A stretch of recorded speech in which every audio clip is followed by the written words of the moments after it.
लेकिन टैक्स के बारे में मैं आपको एक बताना चाहूँगा कि यार टैक्स कोई इतनी बड़ी चीज़ नहीं है कि जो कि आप अपने दिल पे इतना बड़ा बोझ ले लें। क्यों? क्योंकि अगर परमात्मा ने आपको उस लायक किया हुआ है कि आप टैक्स पे कर सकें, तो इसमें बुराई क्या है? और आपको एक बात बता दूँ कि ओनली द 3% टैक्स पेयर थे, आज जाकर के 5 से 6% के दायरे में वो आने शुरू हुए हैं। तो आप सोचिए कि इतने बड़े भारत देश में अगर इतने कम टैक्स पेयर हैं, तो हम उनमें से वो लकी गाई हैं कि जो कि अपना टैक्स पे कर रहे हैं। हमें खुशी-खुशी अपना टैक्स देना ही चाहिए, नंबर 1। नंबर 2, टैक्सेशन को लेकर के कई सारे मिथ्स हैं, कई सारे भ्रम्स हैं और उस भ्रम को और उस मिथ को मैं हटाना इसलिए चाहूँगा कि आप देखिए उस व्यापारी से पूछिए, जो अपना सामान उठाता नहीं है और उससे पहले वो अपनी जीएसटी और एससी-एसटी और जो है सीएसटी को पे कर देता है।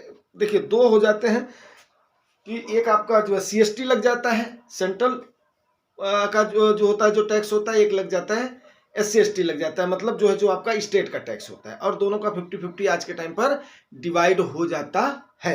एक तो ये हो गया।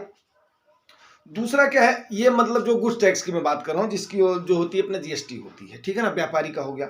दूसरा, आप मान करके चलिए कोई भी नौकरी पेशा हो, चाहे वो प्राइवेट एम्प्लॉय हो चाहे गवर्नमेंट एम्प्लॉय हो, अगर वो उसकी सैलरी आती नहीं, उससे पहले टैक्स डिडक्शन के दायरे में आ रहा है, तो उसका अमाउंट कट ही जाता है। तो ये भी आप मान करके चलिए। तो इतना ज्यादा इस पर सोचने की जरूरत नहीं, फिर भी कॉन्शियस रहना बहुत जरूरी चीज है और अपनी जिज्ञासा को शांत करना वो भी बहुत ही जरूरी होता है, क्योंकि अगर आपके अंदर अगर जिज्ञासा नहीं उठेगी ना, तो आप कुछ कर पाने की स्थिति में नहीं होंगे। तो मैं तो उनसे बहुत ही खुश रहता हूं जो अपनी जिज्ञासा को शांत करने के लिए सिवाय खाली सुनते नहीं है, खाली देखते नहीं है, उस पर अपना कमेंट करके और अपनी जो बोलते हैं ना एक अंदर से जो भावना होती है उसको व्यक्त करके और उसके बाद में उसको जानने की कोशिश करते हैं, क्योंकि बातचीत से कई सारी चीजें हल हो जाती हैं, जब खास करके किसी भी चीज को हजारों लोग देख रहे हो तो, ठीक है ना। तो जी हाँ दोस्तों, आज आ जाते हैं म्यूचुअल फंड क्यूरीज पर एंड इन्वेस्टमेंट पर। इन्वेस्टमेंट के सेंस में डेली हमारी बातें होती रहती हैं, लेकिन कुछ ये क्यूरीज हैं जिनको ले लेते हैं, क्योंकि कई सारे ऐसे व्यूअर्स होते हैं जिनको हम डिनाई नहीं कर सकते उनको, क्योंकि उनके बड़े मासूम मासूम से सवाल होते हैं। तो एक है सेंट पॉल जी, इन्होंने बताया है कि अंकल क्या 8 तारीख को कुछ ऐसा होने वाला है मार्केट में क्या, जिसकी वजह से कोई विस्फोट हो जाएगा। तो सेंट पॉल जी, ऐसा कुछ भी नहीं है, ऐसा कुछ भी नहीं होने वाला। Only the 3 circumstances in India है जो कि आपको ह्यूजली अफेक्ट कर सकती है और उसके कोई भी चांसेस नहीं है, जो कि कॉन्स्टिट्यूशन में आपका मेंशन है। आप उसको बिल्कुल, नागरिक शास्त्र हमारे यहाँ पर होता था, उसको आप पढ़ सकते हैं। नागरिक शास्त्र जितना कॉन्स्टिट्यूशन की समझ हर नागरिक को होना चाहिए। यूपी का सिलेबस बड़ा अच्छा था यार हमारे टाइम पर, उसका नाम ही दे दिया गया था नागरिक शास्त्र। उसमें आपके कॉन्स्टिट्यूशन के बारे में कुछ बताया गया था, जिसका कॉन्स्टिट्यूशन का एक जो ढांचा है, दूसरा आपके fundamental rights and fundamental duties पर फोकस किया गया था। अब आपको एक बात बताऊं, बड़ी विडंबना यह है कि लोगों को फंडामेंटल राइट्स तो पता रहती हैं, बट ड्यूटीज का लोग केयर नहीं करते हैं। तो फंडामेंटल राइट्स के साथ साथ फंडामेंटल ड्यूटीज भी हमें जानना बहुत जरूरी है। मौलिक अधिकार और मौलिक कर्तव्य ये आपका कॉन्स्टिट्यूशन आपको करता है, ठीक है ना। चलिए ठीक है, अब इस पर कभी चर्चा होगी। आज हम बात कर लेते हैं इनके क्यूरीज की। तो 8 तारीख के क्यूरी में वही वहां पर कॉन्स्टिट्यूशन की बात इसलिए आ गई थी, उसमें 3 चीजें हैं। या तो आपकी पॉलिटिकल इनस्टेबिलिटी आ जाए, ऐसा कुछ भी नहीं है। आराम से इलेक्शन की डेटें अनाउंस हो रही हैं, टिकट की हो रही हैं, उसको एंजॉय करिए, जो कि 5 साल में एक त्योहार के जैसे आता है। और जिसको जहां पर अपनी भड़ास निकालनी है सरकार के अगेंस्ट, वो निकालिए, क्योंकि ये डेमोक्रेसी है, ठीक है ना। जो अपोजिशन काम कर सकता है इस समय जनता उसको कर सकती है, वैल्यूएट आपने करना है, जनता जनार्दन ने करना है, ठीक है ना। उसमें सारे शामिल हैं, इसी का तो नाम है democracy, number 1। Number 2, financial instability, ऐसा कुछ भी नहीं है। अभी आपने देखा हमारा रिजर्व फॉरेक्स भरा पड़ा है, कोई टेंशन वाली बात ही नहीं है। तो और तीसरा होता है एक्सटर्नल अग्रेशन, उसकी भी संभावना नहीं है। चुस्त दुरुस्त हमारी देश की सुरक्षा व्यवस्था है, कोई इसमें दो राय नहीं है। इंटरनल भी हमारे जो है क्या नाम है, जितने भी हैं स्टेट के पुलिस वगैरह और आपके गृह के जो भी अपना फोर्स वगैरह है, सारे के सारे बिल्कुल एकदम से रेडी पोजीशन में। चुनाव भी आराम से हो जाएगा, कोई भारी उसका भी नहीं है। तो कोई ऐसा बम फटने वाला नहीं है, जो बोलते हैं ना, कोई ऐसा चक्रवात नहीं आ जाएगा कि जिसकी वजह से 8 तारीख हो जाएगा। ये लोग डराते रहेंगे, छोटा मोटा उतार चढ़ाव चलता रहेगा, लॉन्ग टेन्योर में इसको ऊपर ही जाना है। आपका नंबर 1 क्यूरी हो गया। दूसरी आपने बोला था शॉर्ट टर्म कैपिटल गेन के बारे में। काफी दिन की आपकी क्यूरी थी, मैं इसको अवॉइड कर रहा था, लेकिन आज मैं आपको इसको क्लियर कर दूं। देखो भाई 111 अल्फा के तहत आप उसका long short term capital gain का छूट ले सकते हैं अंडर सेक्शन 111 अल्फा, ठीक है ना। लेकिन आपको एक बात बता दूं कि ये आप इसको दोनों के साथ कंप्लाई नहीं कर सकते, 80C और 80D के साथ, ठीक है ना। तो अभी आपका 111 अल्फा तब तक नहीं अप्लीकेबल होगा जब तक कि आपकी इनकम उस टैक्स के दायरे में नहीं आती। ये क्वाइट एंड क्लियर है आपका, ठीक है ना। Basic exemption limit means level of income up to which a person is not required to pay any tax. जब तक आपका उस बियॉन्ड लेवल से ऊपर नहीं जा रहा है तब तक आपको कोई भी ये टैक्स देने की जरूरत नहीं है। आपको पता है कि 5 लाख तक आपका टैक्स का एग्जम्पशन हो रहा है, जिसमें से कम ये मानकर 3 लाख तो आपका है ही है, ठीक है ना। अब आपको एक बात बता दूं कि इसमें आप जो बंदा 60 साल के ऊपर का है ना, वो 3 लाख रुपए की छूट ले सकता है, ठीक है ना, जो टैक्स के दायरे में नहीं आ रहा है।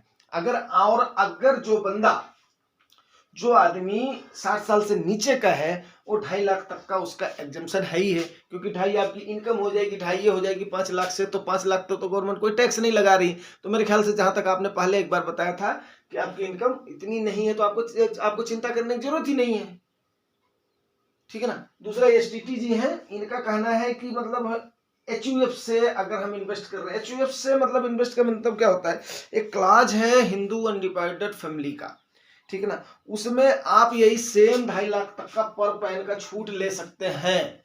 अब आप मान लिया कि आपके परिवार में कई सारे लोग हैं, तो कई सारे परिवार के 2.5 लाख रुपए कितने सारे हो जाएंगे ये आप सोच लीजिए, अगर आप कंबाइंड इन्वेस्ट कर रहे हैं।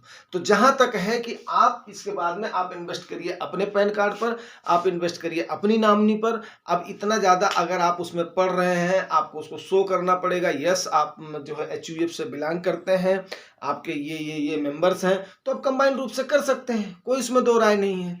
सिंगल का ही ऑप्शन नहीं है तो वो आपकी मर्जी है टीटी जी, आप उसको कर सकते हैं। बस इसमें भी आपका एग्जम्पशन लिमिट कितना है, 2.5 लाख रुपए का ही है आपका पर पैन, ठीक है ना। पर पैन आपका ये 2.5 लाख रुपए का ही लिमिट है अगर आप 60 साल से बिलो हैं। तो अगर कोई आपके परिजन ऐसे हैं जो कि 60 साल से अबव हैं तो आप उनका 3 लाख तक का क्लेम कर सकते हैं। लेकिन रही बात, मैं फिर वही बोलना चाहूंगा कि यार देखो, टैक्स के मुताबिक आप इनकम तो जनरेट करो, फिर आपको ऐसा नहीं लगेगा कि आपको टैक्स को पे करने में कोई भी हार्म होता है। और काफी सारी चीजें होती हैं, जब आप इनकम टैक्स का रिटर्न को फाइल करते हो तो आपकी बहुत सारी चीजें क्या होती हैं, एग्जम्प्ट हो जाती हैं, और उसको आप क्या करते हो, दोबारा क्लेम कर लेते हो, और टैक्स डिपार्टमेंट आपको दे देती है। 2 महीने 4 महीने पैसे रखने के बाद में गवर्नमेंट आपके उस पैसे को वापस कर देती है। और एक बार तो मेरे ख्याल से मेरा लेट हुआ था 1.5 साल से पहले क्लेम में, तो गवर्नमेंट ने तो मुझे उसका विथ इंटरेस्ट मुझे वापस किया था, जो भी मेरा उसके बाद में अपना बन रहा था, ठीक है ना। या जो मेरा ज्यादा हो गया था, अपना डिडक्ट हो गया था, उसको मैंने क्लेम करा, उसके बाद में हो गया। और मेरे जो है अपने मैं सीए का नाम बता दूं, इलाहाबाद के रहने वाले हैं और बड़े अच्छे इंसान हैं वो, ठीक है ना। तो अगर किसी को जरूरत पड़ती तो उनका नंबर वगैरह दे दूंगा। वैसे आजकल तो अपना हर जगह पे है, नंबर की जरूरत ही नहीं है लायर और जो है सीए की, लेकिन फिर भी अगर आपको ट्रस्टेबल जो है सीए की जरूरत है तो मैं उनका नाम दे सकता हूँ, कोई इसमें दो राय नहीं है, ठीक है ना। बड़े अच्छे इंसान है और वो साफ आपको बोल देता है भैया मैं इससे ज्यादा नहीं कर पाऊंगा, ठीक है ना। बाद में फिर आएगा समन सुमन आएगा, फिर मेरे को आप वो नहीं करना, फिर दिन भर आप मेरे को अपना प्रवचन देते रहोगे। तो वो इस टाइप के आदमी है, ठीक है ना। मेरे से कम जो है 8-10 साल के छोटे होंगे और उनकी वाइफ भी बैंक एम्प्लॉई है। चलिए ठीक है, उनके बारे में बाद में कभी बात हो जाएगी। तो ये सारी चीजें मेरे ख्याल से आपकी क्लियर हो गई हैं। अब रही बात कि टैक्स के लिए क्वाइट क्लियर मैं कर दूं कि टैक्स देने में कोई, आप बताइए कि एक बंदा जो क्रिप्टो में इन्वेस्ट कर रहा है ना, क्रिप्टो में जो इन्वेस्ट कर रहा है, ठीक है ना, और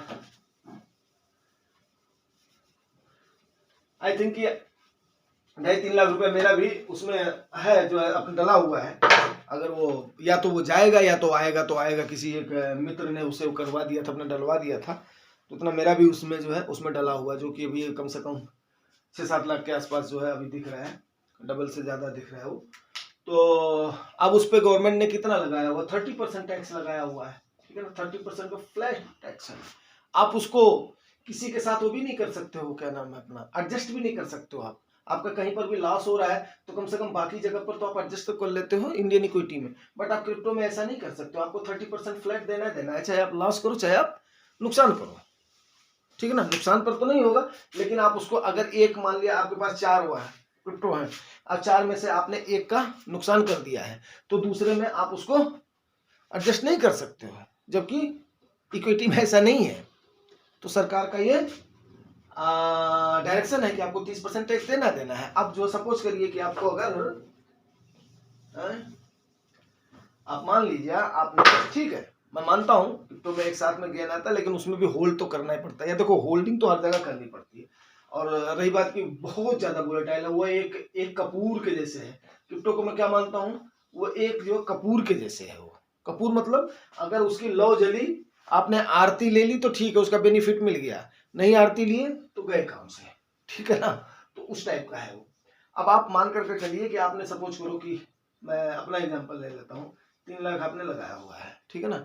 अब ये बढ़ करके आपका 25 लाख हो गया, ठीक है ना। जाना इसमें कोई संदेह नहीं। अगर आपने जो है सही तरीके से 2-4 साल इसको जो है अगर होल्ड कर दिया, और इसमें क्या मार्केट में भी आपने वही पैसा लगाना है जो कि आपको कम से कम बाकी नीड से अलग हो, ठीक है ना।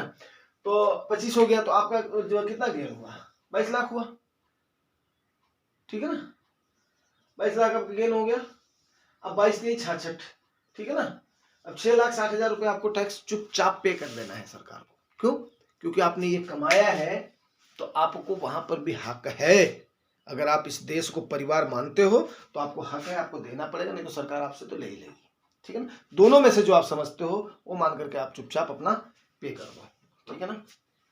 और रही बात कि इसमें कोई भी आपको एग्जम्पशन के चांसेस नहीं है, सरकार इसके बिल्कुल एंटी है। तो कई सारे लोगों ने, हमारे जैसों ने तो इधर अपना देखना भी छोड़ दिया है कि चलो, जो अगर दोस्तों ने जो डलवा दिया थोड़ा बहुत, बोला यार ठीक है डाल दो, उसी प्रकार से। बाकी मेरा कोई इसमें निवेशित रहने का इरादा नहीं है। मेरे लिए इक्विटी ही, मेरे देश की तरक्की ही बहुत है, ठीक है ना। और मैं अपने देश की इक्विटी में रहना चाहता हूँ। जैसे ही मेरा क्वाइट क्लियर अगर जो गेन दे देगा तो ठीक है, लॉस में भी गया तो भी कोई बात नहीं है, इतना मैं मान लूंगा कि मेरा चला गया, ठीक है ना। क्योंकि मैं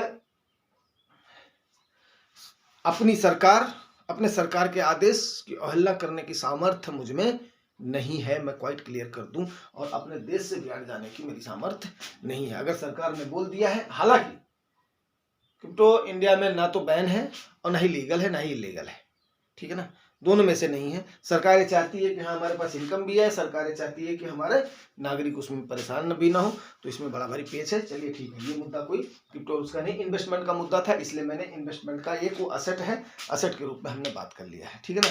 इन्वेस्टमेंट में आपको इक्विटी का सहारा लेना ही चाहिए अगर आप महंगाई से लड़ना चाहते हैं, इसमें कोई भी दो राय नहीं है। और अच्छे खासे वीडियोज और काम की जानकारी के लिए आप लोग अपने क्यूरीज को डालें, अपने जिज्ञासा को शांत करें, और कोशिश करूंगा कि मैं आपकी हर जिज्ञासा को शांत करने की कोशिश करूं। उम्मीद करता हूं जानकारी आपको अच्छी लगी होगी दोस्तों। अच्छी लगी है तो रिवार्ड जरूर करना, रिवार्ड आपको पता, लाइक से सब्सक्राइब। Thank you.